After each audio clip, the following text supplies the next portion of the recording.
Habla el ministro Capitanich en amplia, vivo, Casa de Gobierno. sin lugar a dudas, respecto a estas visitas que son muy trascendentes desde el punto de vista de la agenda internacional. Simplemente no quería ocupar mucho tiempo porque la transmisión en directo se hará en breves instantes, pero también quiero remarcar algunas cuestiones que tienen que ver con la agenda nacional. Como ustedes saben, se ha publicado un dato de la Cámara de Comercio de Automotores, en donde la venta de autos usados durante el mes de febrero se ha incrementado en un 10,4% respecto al mismo periodo del año anterior, y eso tiene que ver con una conducta adecuada por parte de los que adquieren vehículos. Esto es, frente al incremento en el precio de los bienes nuevos, efectivamente las transacciones en autos usados se incrementan. Y eso implica soberanía del consumidor, significa una actitud racional del consumidor, en virtud de la cual, si le aumentan de un modo inapropiado el valor de los autos nuevos, automáticamente existen otras opciones que tienen que ver con la adquisición de autos. También es importante observar el caso de un informe del Banco Mundial que se titula Más allá de las pensiones contributivas, que Argentina, junto a Bolivia, entre los países de América Latina con más cobertura jubilatoria y de pensiones. Hay un análisis de 14 experiencias latinoamericanas y en ese sentido destaca la cobertura que ha tenido la República Argentina, no solamente desde el punto de vista de la cobertura provisional, sino también de la reducción de la informalidad laboral. En algunos medios se hacen las constataciones de verdadero, falso o engañoso respecto a algunas afirmaciones vertidas, y en este caso en el informe que yo presenté ante el Senado de la Nación el día miércoles 12 de marzo. Lo que quiero transmitir es que el salario mínimo vital y móvil fue extractado, primero de comparación y datos homogéneos. El salario mínimo vital y móvil de la República Argentina es el más alto de América Latina. Lo ha publicado el diario La República de Perú, lo hemos ratificado nosotros y a su vez se toma con valor homogéneo en comparación anual, homogénea, con precio de paridad adquisitiva. A su vez, también quiero resaltar lo siguiente.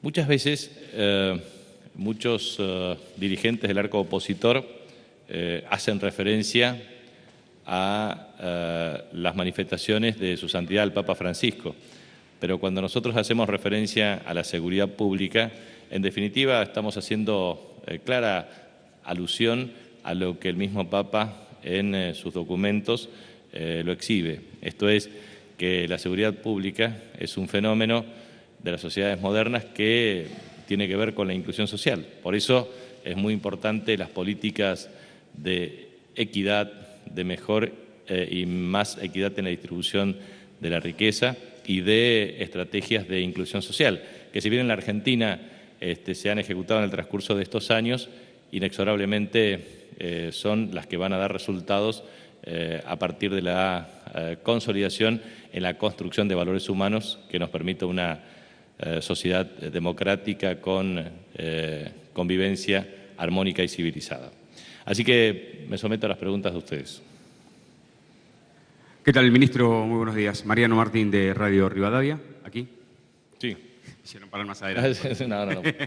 La pregunta está relacionada con la denuncia que hizo el juez federal Norberto Ollarvide, y la consulta es si a raíz de esa denuncia, desde aquí, desde la Casa de Gobierno, se le han pedido explicaciones o que se haga algún tipo de descargo a Carlos Liuzzi, al subsecretario legal y técnico, y también si se le va a hacer algún tipo de consulta al Ministerio de Seguridad para saber si recibieron coimas o si se va a indagar a los policías por el presunto pedido de coima en ese allanamiento. Muchas gracias.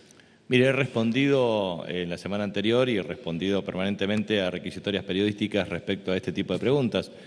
Ratifico las mismas y en ese contexto simplemente transmito lo siguiente. El Consejo de la Magistratura resuelve el caso de la actuación ante un juez. El caso debe ser analizado por las comisiones respectivas y a partir de ahí se va a dilucidar las características del caso.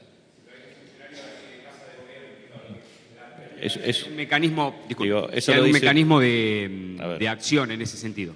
A ver, lo que quiero transmitir es, eso lo dice usted, lo dicen medios de comunicación, hay que verificar si efectivamente ocurrió.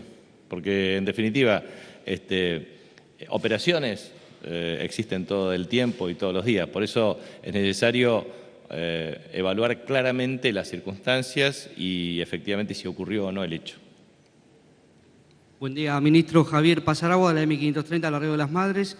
Hoy se va a conocer el nuevo índice de precios al consumidor nacional y urbano. Yo quería saber, Augusto Costa adelantó que va a reflejar, dar cuenta de algunos aumentos indebidos en algunos sectores de la economía. Yo quería saber si esto considera usted que podría incidir negativamente en los acuerdos, en las negociaciones paritarias. Eso por un lado, y por el otro quería saber su opinión acerca de la resolución que dio la justicia sobre los crímenes de la Cárcova.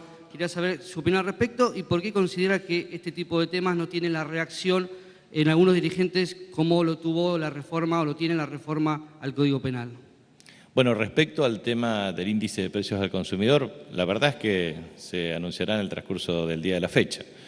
Por lo tanto, no tengo por qué opinar al respecto en virtud de que se trata de una metodología oportunamente explicada por el ministro de Economía, Axel Kicillof, y seguramente en el transcurso de hoy lo conoceremos. Lo que sí me parece importante destacar es que hemos observado un comportamiento de precios de la economía que es muy positivo en el transcurso del mes de marzo, sobre todo en la segunda quincena del mes de febrero y obviamente también en el transcurso del mes de marzo. La estabilidad cambiaria, los estímulos desde el punto de vista de la política monetaria para la demanda de pesos y las perspectivas también de la recaudación impositiva conjuntamente con un horizonte desde el punto de vista de previsibilidad, de incremento de cosecha, de ingreso de divisas y de cumplimiento de metas en materia de agenda económica internacional, ha posibilitado observar una estabilidad en el nivel de precios, que eso es muy bueno para la República Argentina, para la toma de decisiones por parte de todos los actores económicos. De manera que lo que nosotros observamos es que esta estabilidad de precios genera un marco previsible para que las negociaciones de carácter salarial sean compatibles con la razonabilidad desde el punto de vista de los ingresos, tanto de las empresas como también de los estados, sean municipales, provinciales o el Estado Nacional, cuando en su carácter de empleador tengan que establecer estrategias para resolver problemas de paritarias. Y obviamente los casos que usted hacía referencia, muchas veces no existen un tratamiento igualitario en juzgamiento de crímenes de lesa humanidad con otro tipo de sanciones o cuestionamientos desde el punto de vista judicial. Por eso es una cuestión también de cómo se va construyendo la agenda mediática en la República Argentina. Buen día, ministro. Anoche usted en declaraciones por televisión afirmó que se confirman evidentemente los avances con el Club de París, pero agregó una frase: faltan definiciones formales. Me gustaría que le aclare a la población. Sí, cómo no. Del mismo modo que es necesario aclarar que en esta agenda internacional la Presidenta de la Nación ha recibido invitaciones de carácter privado para la construcción de la agenda bilateral. También esto significa la no concurrencia de una comitiva con la participación de otros actores del sistema político o institucional. Del mismo modo, también quiero afirmar que lo que ha significado la invitación del Club de París a establecer el inicio de las negociaciones formales de la República Argentina tiene que ver con lo siguiente. Primera aclaración, se trata de una invitación, no de una citación, solamente la justicia cita.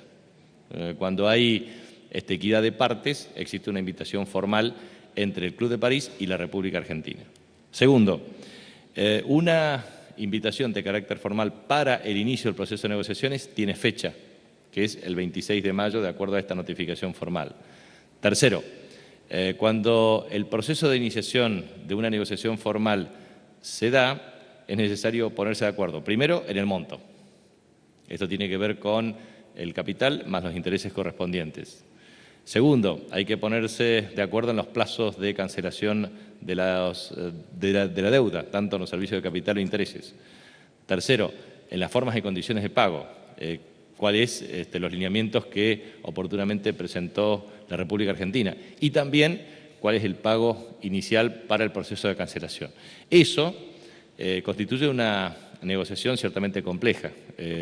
Son aproximadamente 19 países, creo, 15 son los que tienen efectivamente acreencias con la República Argentina, 2 son los que tienen una mayor participación relativa de deuda, principalmente Alemania y Japón, y en ese contexto los lineamientos que fueron oportunamente analizados por el staff ejecutivo del Club de París y a su vez por los representantes de los países miembros, puede tener efectivamente viabilidad en su instrumentación y eso requiere un proceso de análisis entre partes. De manera que lo que puedo afirmar es, primero, la República Argentina ha recibido notificación formal para lograr para la invitación al inicio de las negociaciones formales a partir del día 26 de mayo. Muy bien, muchas gracias. Así finalizaba esta mañana la conferencia de prensa del jefe de gabinete Jorge Capitanich.